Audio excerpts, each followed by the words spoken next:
Salut à tous, c'est Bourrichon, on se retrouve pour l'analyse de la 21e journée du top 14. On perd pas plus de temps et on commence par les matchs avec la section paloise qui recevait l'Union Bordeaux-Bègles pour l'entame de cette 21e journée. Bon, c'était un match assez stratégique dû aux conditions climatiques et ça a été le cas sur pas mal de terrains. Bon, aucune des deux équipes ne s'est clairement dévoilée, il y a eu peu de jeux de trois quarts, hormis l'essai de Bielbiarré à la fin. Cependant, on a eu le droit à un bras de fer musclé, notamment au niveau du paquet d'avant, et on va dire que les deux équipes faisaient jeu égal. J'en ai pas trouvé une qui était plus forte que l'autre, c'était assez kiff-kiff. Et si Pau a perdu, je pense que c'est dû à leur manque de chance. En effet, il y a plusieurs actions où les Palois auraient dû tuer le match, auraient pu tuer le match, mais ils ne l'ont pas fait. Je pense notamment aux deux actions des essais de Broboiry, dont le premier à la 66e où il a été refusé logiquement pour un en avant dans le but. Et un peu plus tôt dans le match, il y avait un petit jeu au pied à suivre de Desperes, il me semble, bien suivi par le centre, mais malheureusement, il est un peu trop long et il finit en ballon mort. Si la section avait scoré sur ces deux actions, eh ben, le UBB ne serait jamais revenu. Et évidemment, l'autre fait de jeu dont je vais parler, c'est le drop manqué de Desperes à 3 minutes de la fin. Ça s'est joué à rien, et malheureusement, Pau n'a pas pu gagner grâce à ça. L'UBB de son côté s'est appuyé sur une grosse défense et une constance qu'on n'ait plus vue chez les Girondins depuis quelques semaines, je trouve. Globalement, sur le match, il n'y a pas eu de trou d'air. Ils ont été appliqués pendant 80 minutes et ça s'est ressenti. On continue avec le multi et Lyon-Montpellier. Bon, franchement, Lyon, c'est une équipe qui me régale. Je prends de plus en plus de plaisir à la voir jouer. Et pour son style de jeu, j'aimerais qu'elle se qualifie en fin de saison. Là encore, c'était un match qui était hyper important pour la qualification puisque Montpellier est un adversaire direct et ils l'ont pris par le bon bout en y mettant tous les ingrédients d'entrée. En démontre l'essai de Maracou qui arrive 2 minutes après le début du match. Parce qu'en plus, Montpellier, c'est une équipe qui, comme depuis le début de la saison, s'appuie sur les bases du jeu qu'elle maîtrise très bien, donc la conquête et une grosse défense, sans forcément beaucoup jouer, mais tout ce qu'elle fait, elle le maîtrise, donc c'est une équipe qui est pénible à jouer. Cette équipe de Montpellier, elle a jamais pris de branlée monumentale, et je pense que d'ici la fin de saison, elle en prendra pas, parce qu'ils sont tellement solides sur leurs points forts, que ça va suffire pour perdre des matchs mais sans prendre un gros score. Avec cette défaite, je pense qu'ils se dirigent vers une fin de saison en ventre mou. C'est déjà mieux que l'an dernier. On continue avec Perpignan qui recevait le Racing. La première chose que j'ai remarqué, c'est que les Perpignanais, ils ont été efficaces avec finalement assez peu d'occasions.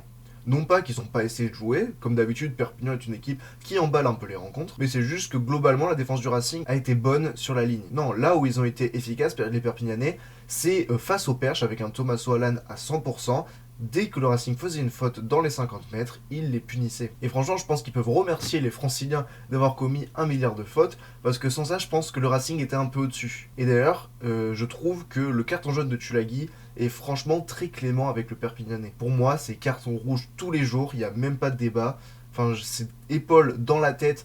Alors oui, il y a certes un petit appui ou le joueur qui se baisse, je me sens un plus, mais franchement, je trouve ça un peu ridicule de trouver une circonstance atténuante sur cette action. Pour moi, ça aurait dû être rouge. Comme il y a eu pour Abossi un peu plus tôt dans le match. Le troisième match du multi, c'était Castres qui recevait Vannes dans des conditions juste affreuses. Mais malgré tout, franchement, le match n'était pas dégueulasse à regarder. Alors oui, c'était pas du grand rugby, c'est du rugby vraiment stratégique, mais c'était bien exécuté, que ce soit d'un côté ou de l'autre. On cherchait beaucoup l'occupation avec le jeu au pied des trois quarts, et c'est tout à fait normal vu les conditions. C'était quasiment impossible de jouer. Pareil, je trouve que les deux équipes, globalement, elles se sont tenues durant tout le match, et ce qui a fait la différence, c'est que Vannes n'est peut-être pas habitué à ces matchs, on va dire, d'hiver, rudes, et où il faut être vraiment armé pendant 80 minutes. C'est pour ça qu'ils ont craqué sur la fin de match, et qu'ils laissent même le bonus offensif au Castré. Mais sinon, je les ai pas trouvés si largués que ça, les Vantais, à l'image de leur saison finalement. Castres a été hyper réaliste, très propre dans son jeu. Moi, je les ai trouvés vraiment appliqués et sérieux tout au long de la rencontre. Et je vais faire une petite mention spéciale pour l'essai de Lebrun, qui est juste magnifique avec un travail monstrueux de Papali'i. Dans des conditions comme ça, c'était franchement assez compliqué de le marquer. Et enfin, le dernier match du multi, c'est La Rochelle qui recevait Bayonne. Franchement, je trouve que tout n'a pas été parfait, bien sûr, à La Rochelle, mais ça se voit que c'est une équipe qui en manque de confiance parce que pour moi, ils auraient dû gagner plus facilement et ne pas stresser jusqu'à la dernière minute pour gagner. Ils ont enchaîné les petites conneries dues à un manque de confiance certainement et à une fébrilité qu'il y a dans ce club depuis quelques mois maintenant. Et c'est dommage qu'ils se stressent autant parce qu'il y avait la place pour s'offrir un petit peu de repos, se laisser un petit peu souffler pour assurer la victoire au moins 10-15 minutes avant la fin. Parce que Bayonne, ils n'ont pas forcément fait un mauvais match, mais ils avaient moins d'occasions et leur défense était peut-être un peu moins robuste que celle de La Rochelle. C'est juste que comme c'est une équipe en confiance, dès qu'il y a des points à mettre, ils les mettent. Alors que La Rochelle, comme je disais, ils ont fait plein de petites conneries, à l'image d'Aldrit en fin de match, qui après avoir marqué l'essai de la victoire, n'arrive pas à capter un ballon et ça fait touche aux 5 mètres pour Bayonne. Heureusement que Facundo Bosch était en carton jaune et qu'il n'avait pas de talonneur, parce que sinon, si la touche avait été assurée et qu'un Moll avait pu se construire, peut-être que Bayonne aurait pu gagner ce match. Sur des erreurs, ça aurait fait vraiment mal à la tête. Et ce qui a fait la différence en faveur de La Rochelle, c'est clairement le jeu au sol et la conquête. Bon, en touche, c'est un peu kiff-kiff, mais la mêlée, franchement, La Rochelle a dominé Bayonne. Et dans les rucks, je les ai trouvés vraiment très costauds, les Rochelais, comme on les voyait plus depuis quelques mois. Je trouve qu'il y a des joueurs très puissants comme Skelton, Antonio Aldrit qui ont fait des matchs de patron. Le match du samedi soir, c'était Toulon qui recevait Clermont. Je vais tout de suite mettre les pieds dans le plat. Clermont m'énerve parce qu'il y avait clairement la place de prendre au moins un point de ce déplacement à Toulon. En premier mi-temps, ils ont pris des essais trop facilement. Je pense à celui de Daumont qui est certes magnifique, mais où la défense est hyper laxiste. Et évidemment celui de Saint-Zel qui sur un renvoi comme ça sort de nulle part alors qu'il n'y avait aucun danger au préalable. C'est ce qui me frustre avec cette équipe de Clermont parce que je trouve que sur l'ensemble du match, ils font un bon match dans le combat. Ils sont présents dans un stade qui est pas facile. C'est pas facile d'aller jouer à Mayol. En plus cette saison, ils sont invaincus en top 14, donc ça m'énerve d'autant plus. Ceux que Toulon, en seconde période, globalement, ils n'ont pas touché terre, ils n'ont pas eu beaucoup d'occasions, ils loupent des points au pied, certes, mais globalement, c'est Clermont qui a fait le jeu en seconde période, et après l'essai de Bessie, ils auraient dû remarquer au moins un essai pendant la mi-temps, ou au moins une pénalité, leur permettant d'avoir un point de bonus défensif. Pour la course au top 6, c'est clairement une mauvaise opération. Et enfin, le dernier match, celui de dimanche soir, c'était le Stade Toulousain qui se déplaçait au Stade Français Paris. Bon, avec le début de match tonitruant des Toulousains, j'ai clairement cru que les Parisiens allaient prendre une grosse branlée assez mémorable. Mais au final, non. Ça s'est équilibré. Dans un match qui était, on va dire, qui alternait entre le chaud et le froid, c'était moyen. Pour le Stade Français, avec un jeu simple, a réussi à faire douter les Toulousains, eux plus en proie à un jeu de 3/4 d'extérieur. Parce que les Toulousains, finalement, ils n'ont pas réussi à tant développer leur jeu que ça, à part sur les premières actions de la première période. Les Parisiens se sont appuyés notamment sur les molles, qui ont vraiment bien fonctionné, et plus généralement sur la touche. C'était clairement la rampe de lancement prioritaire des Parisiens.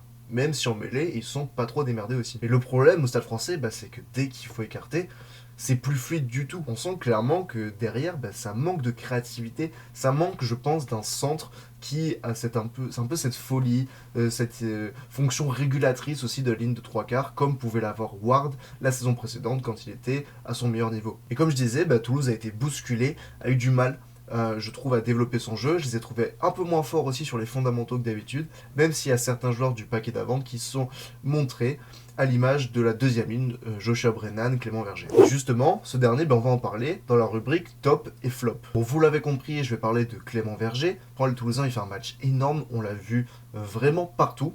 Je crois qu'il fait que 10 percussions au total, et ça me semblait tellement peu parce que j'avais l'impression de le voir à chaque action. En défense, il a eu un abattage énorme, que ce soit dans les rucks, dans les molles, ou tout simplement au plaquage. Je vais continuer avec un autre deuxième ligne de fort tonnage, à savoir Will Skelton. Ça fait longtemps que j'ai pas vu le Rochelet à un niveau comme celui-là, dans son registre pénible, ralentisseur, et qui bouge dans les rucks, il a été au top niveau. Parce qu'en plus, cette fois-ci, il s'est pas fait pénaliser. Et tout ce qu'il a fait, il l'a bien fait. Et c'est en grande partie grâce à lui que La Rochelle a pu retrouver la victoire. Et enfin, le dernier top, c'est Abraham Papali. Dans un match où la puissance était clairement de mise, il a été juste exceptionnel. Il a fait avancer son équipe tout le temps. Et puis, j'en ai déjà parlé, mais son action sur l'essai de Lebrun, en fait, il joue très juste et c'est grâce à lui que Lebrun a pu marquer cet essai. En flop, je vais commencer par Anthony Bello parce que je l'ai trouvé pas bon au pied sur la rencontre. Il y a notamment une action où d'abord il trouve pas la touche alors qu'ils étaient dans les 22 de Clermont. Sur l'action qui suit, vraiment, genre 30 secondes après, il se fait contrer par les Toulonnais.